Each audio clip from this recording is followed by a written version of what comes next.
How do native speakers talk about Chinese characters? The writing system is not phonetic, so you can't spell out words, but it's still possible to talk about Chinese characters.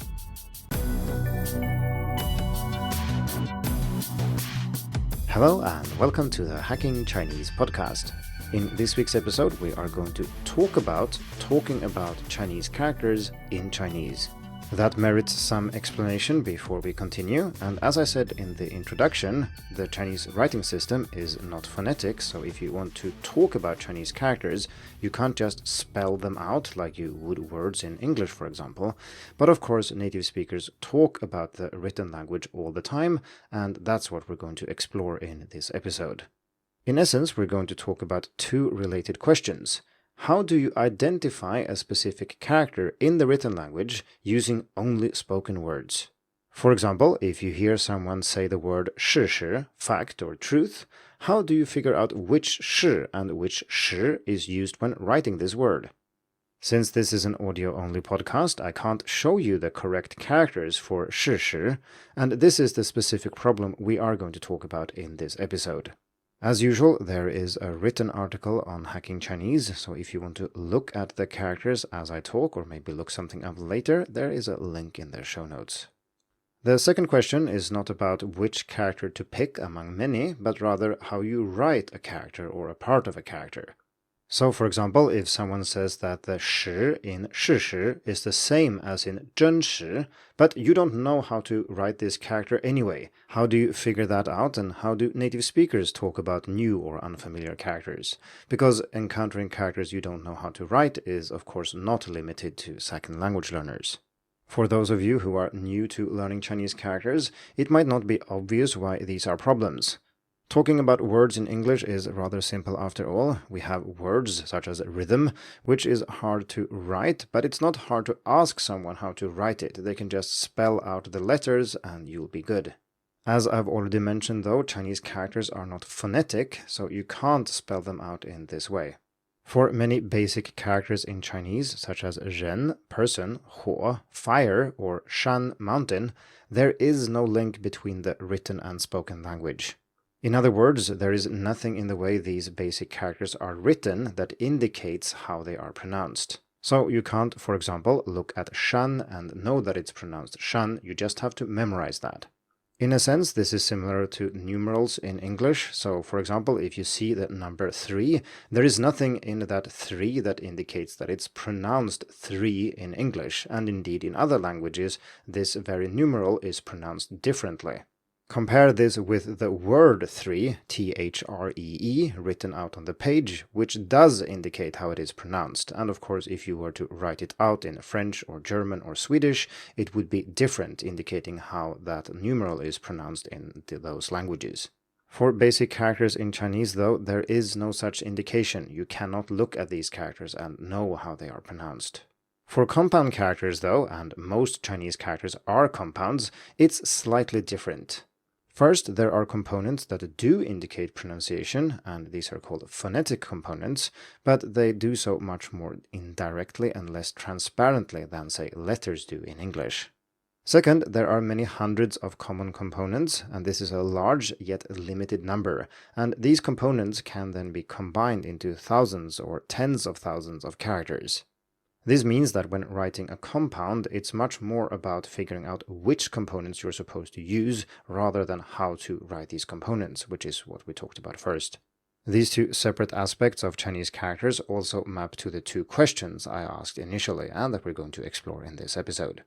We're going to explore how native speakers talk about Chinese characters without writing them down, and this can obviously be useful as a learner, because, for example, if you encounter a new word, it can be very helpful to know which 是 it happens to be, because there are many, and knowing which one it is helps you make sense of the Chinese that you hear, and there are many other practical situations where being able to figure out which character someone is referring to can be useful. Just imagine meeting a new person and you want to remember their name. If you don't know the characters, this can be very tricky, but if you know the characters, it becomes much easier. You might also need to then later type this name, and if you don't know the characters, this will not work. So the first case we're going to look at is how you can make another person think of a specific Chinese character. You can't just pronounce it because there are often dozens or sometimes even hundreds of characters that are pronounced exactly the same. So saying that you are thinking of shi doesn't mean anything because there are so many shi that the person you're talking to has no clue which one you're referring to. As mentioned, names are a good example of this. So if a Chinese person introduces themselves to another Chinese person, it's fairly common to not be sure about which characters they use to write their names. Sure, there are some personal names in Chinese which are rather common in certain generations, and you might be able to guess what characters are used to write someone's name. But it's also very common that somebody has a unique name that you've never seen or heard before, and then you have to be able to ask which characters they use to write it. Pro tip for second language learners: if you've forgotten somebody's name and you're too embarrassed to ask, you can always ask them which characters they use to write their name, because then you will get the answer without sounding like a fool. So how do native speakers help each other identify the right character? The most common way to do this is to include it in a common word. There's no list of words to use here, so just pick anything you like as long as it's not ambiguous. For example, if your family name is Wang and somebody mistakes it for Huang, which is also a common family name and pronounced somewhat similarly, you can say that it's Guo Wang de Wang, which means that it's the Wang in the word Guo Wang, king. If the listener wasn't sure what your family name was, they will know now, because Guo Wang is a common word, but Guo Huang is not. So what we've done here is to include the character in a common word, and when you do that, only one of the options actually work, and so you know which character it is. Naturally, you can include the target character anywhere in the word. It doesn't have to be at the end, as in Guo Wang. To show you what I mean, here is how I let people know what my family name in Chinese is. Ling Chen de Ling. So what I'm doing here is that I'm saying that it's the Ling in the word Ling Chen, which means early morning. Naturally, this only works if the listener knows the word Ling Chen, but this is a fairly common word and all native speakers know it. I need to use this strategy every time I introduce myself, because otherwise people will mishear the Ling, which is L-I-N-G, for Lin, that's L-I-N, which is an extremely common family name, and people will assume that this is my family name, even if I pronounce it correctly, because it's so much more common. As mentioned, there is no fixed list of words to use here, just pick something that works, whatever floats your boat, and if it doesn't work, you need to find a different word. You don't need to stick to words either. If there's a famous person with the same family name as you can just refer to that person, for example. When it comes to family names specifically, there are a few that have specific names that you can use to point to them directly and unambiguously.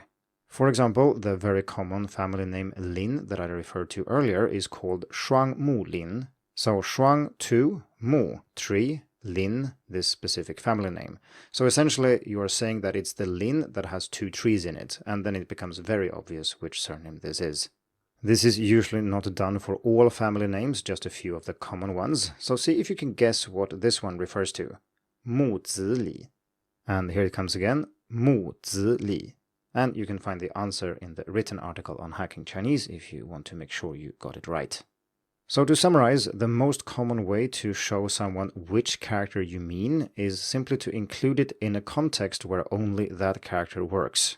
Naturally, this relies on the listener knowing Chinese characters and just having to figure out which character you're referring to, not how that character is written. And that is then the second problem that we're going to talk about next.